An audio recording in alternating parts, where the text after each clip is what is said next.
Today we're talking about how to hear frequencies like a pro, how to become a frequency sniper, if you will. Frequencies are the language of mixing. So if you're not fluent in the language, your mixes will be forever stuck. Today I want to share 4 ways to level up your critical listening skills. And at the end, I'll share a simple but powerful listening exercise you can start using today to turn your ears into heat-seeking missiles that'll lock on to frequency problems in your mix, hone in, and obliterate them effortlessly. In case we haven't met, my name is Gilder. I've been coaching musicians for the last 15 years. A common comment that I get is something along the lines of this. Bro, how did you hear that? How did you hear that thing that you just pointed out in the mix? And my answer is, well, I use my ears. That's the sarcastic answer. But the real answer is I developed my ability to listen. When I listen to a song, I hear things that the average person doesn't.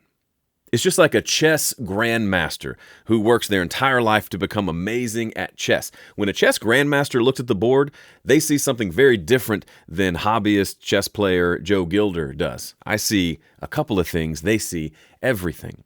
Now, you may think, well, I'm just not born with golden ears. I just must not have the gene to hear these things. That's not true, and I can prove it.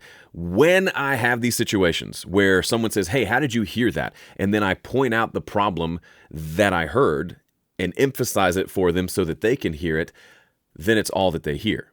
So they get to a point where at first they didn't hear that, for example, whistling at 2.6K. But I pointed it out, I emphasized it with EQ, and then I let them listen to the song again, and they'll say, oh, shoot, that's all I hear now, this that's happening. That's all I hear in the mix. It's wild, and it proves that our ears can be trained. So the purpose of this video is to give you 4 ways to train your ears to improve and level up your critical listening skills. Tip number 1, develop your own frequency vocabulary. So here are a few of mine. I'll say things like 100 hertz is the hooting frequency. I stole that from Ian Shepherd. It's brilliant. When you hear something in the mix that kind of goes, ooh, ooh, that's 100 hertz. That seems higher than you think. For so many years of my life, I thought of 100 hertz as this really deep frequency. It's actually not. It's a lot higher than 50 hertz. It's double 50. That means it's an octave higher than 50. An octave higher. Just from 50 to 100. Huge difference. So 100 hertz is that annoying hooting frequency. 50 hertz is that chest thumping frequency. When I think of 200 hertz, I think of muddy. When I think of 500 hertz, I think of lo-fi. Kind of like you rolled off the lows and the highs and you got this telephone effect. When I think of 2.6K, I think of ringing, especially in vocals. When I think of 6K, I think of harshness, something that kind of makes me go, that kind of hurts.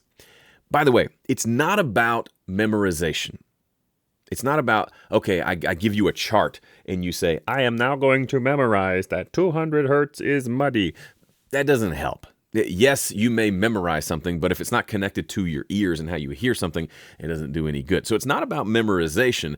It's about immersing yourself until you get to a point where I say, hey, 200 hertz, and you hear it in your head.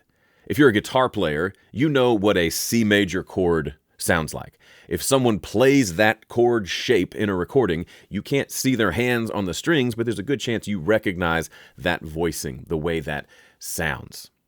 So, to get you started on your journey of developing your own frequency vocabulary, because you can borrow as much from me as you want, but really where the rubber meets the road, where you start to get really good and start to kind of develop ninja listening skills, is when you have your own vocabulary. You've heard it for yourself and identified it and described it yourself.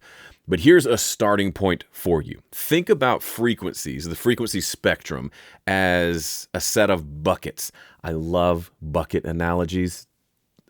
I just love buckets. So imagine there are 5 buckets. I'll put an image on the screen to show you what I'm talking about. Here are the 5 buckets. Lows, low mids, mids, high mids, and highs.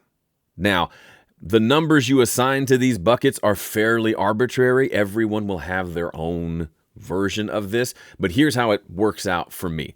0 to 80 are my low frequencies. My low mid frequencies are 80 to 400. My mid frequencies are 400 to 1K, so 400 to 1,000. High mids fall in the 1K to 5K range, and then the highs is this giant range of 5K to 20K. It's not that big, but it seems like that when you look at the numbers. So those are your big picture categories of where frequencies fall. Everything that happens in your mix happens in one or more of those buckets. Become familiar with what each bucket sounds like. Now, for me, I've got specific frequencies within those buckets, like the 100 and 200 thing that I talked about. Those are also an octave apart. But bigger picture, kind of the first stage, I would say, is learning what at least each of these big buckets sounds like. Then you can hone in on specific frequencies. For the longest time, I confused mid-range with low mids with lows. They are all very different. They're all very important. But if you think of something as muddy, but then you go to try to fix it at like 800 hertz, you're not going to fix it because that's not where muddiness lives. Number 2, use the mute button. The mute button? Isn't that backwards? Well, I got to tell you, sometimes the best way to hear something is to take it away. So if you've got a suspicion that there's something muddy going on in the mix, before you grab an EQ and start EQing anything that moves, first identify where the culprit actually is. What is the source of the problem? The best way to do that? Mute things one by one until the problem disappears. So for example, let's say you think you've got a problem of muddiness and you think in your head, it's the guitar.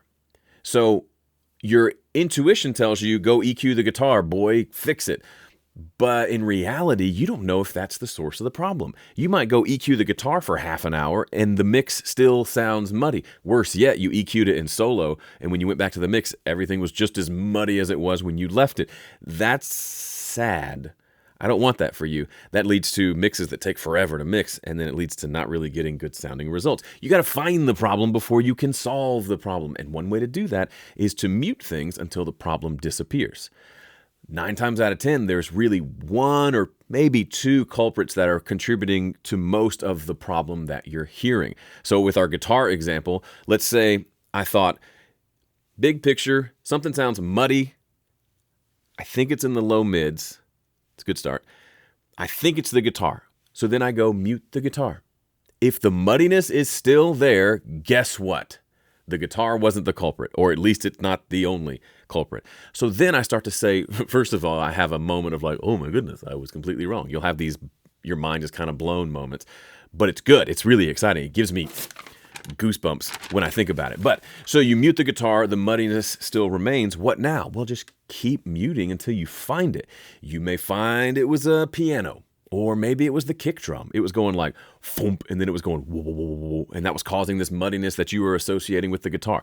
Might be, probably is the bass guitar. Bass guitar has a whole lot of low mids that are really selfish and kind of take over for the whole sound. So you may need to pull some of that down. What it is isn't the point. The point isn't to memorize, if it's muddy, I shall go to this track and turn these frequencies down. No, because it's different every time.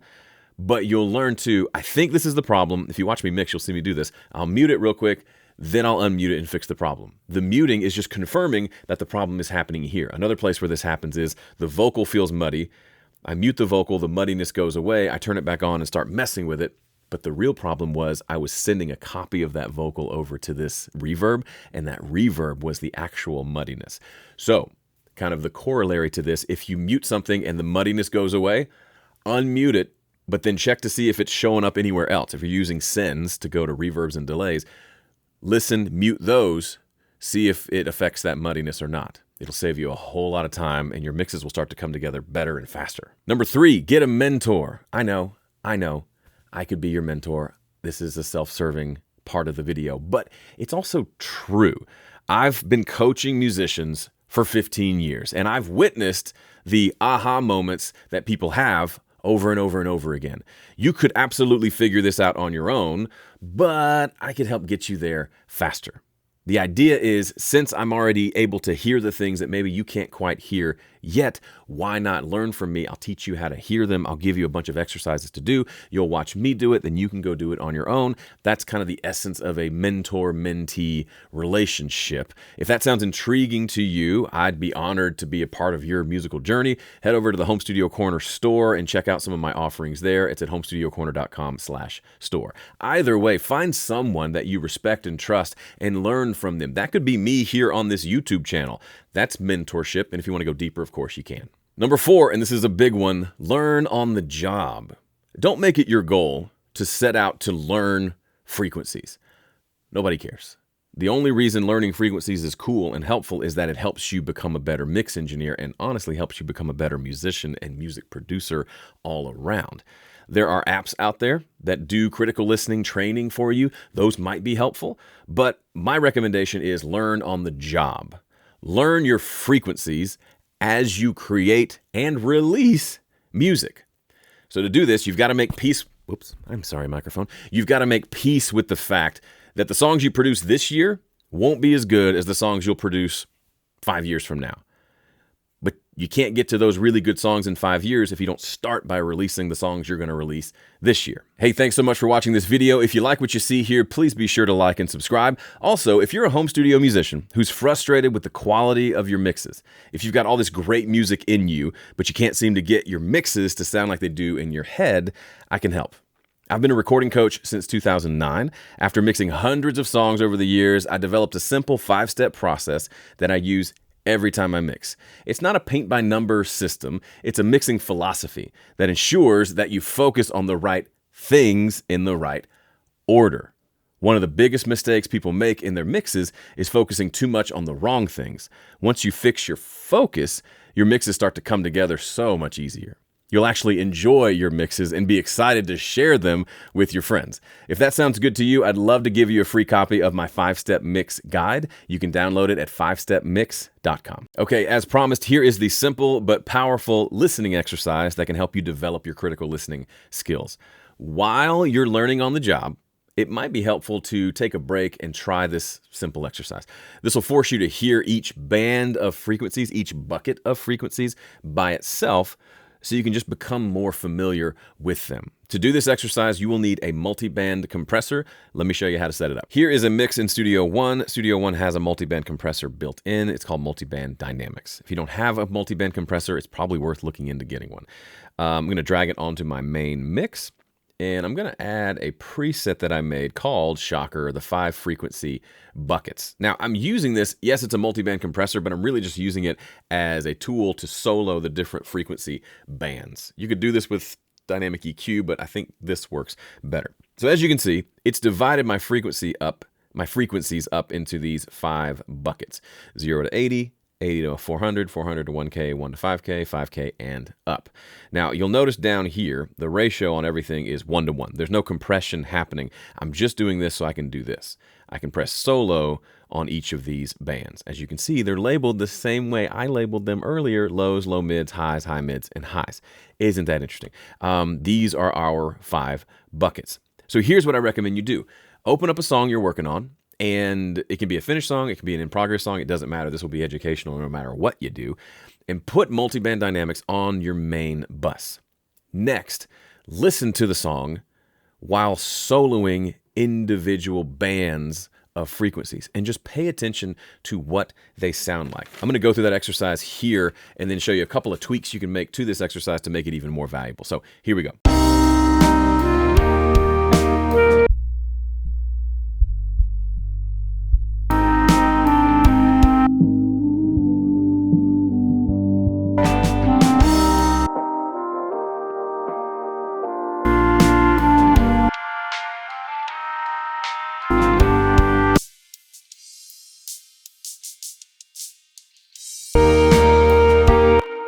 Just doing that exercise for that brief amount of time likely gave you at least one, if not 2, kind of aha moments. I had one, and I've been doing this for forever. For me, the low mids on the clarinet were fascinating. There's a lot more low mid, which is where like a lot of mud can live, on a clarinet. To me, that was kind of fascinating. Here's what that sounds like.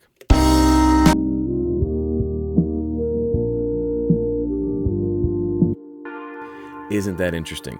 Also, it's always helpful to remind myself how the high mids and the highs are very different from one another. Listen to the high mids, they're very snappy. It's where like the snap of the snare, any guitar clarity, it's all coming in on this 1 to 5K region.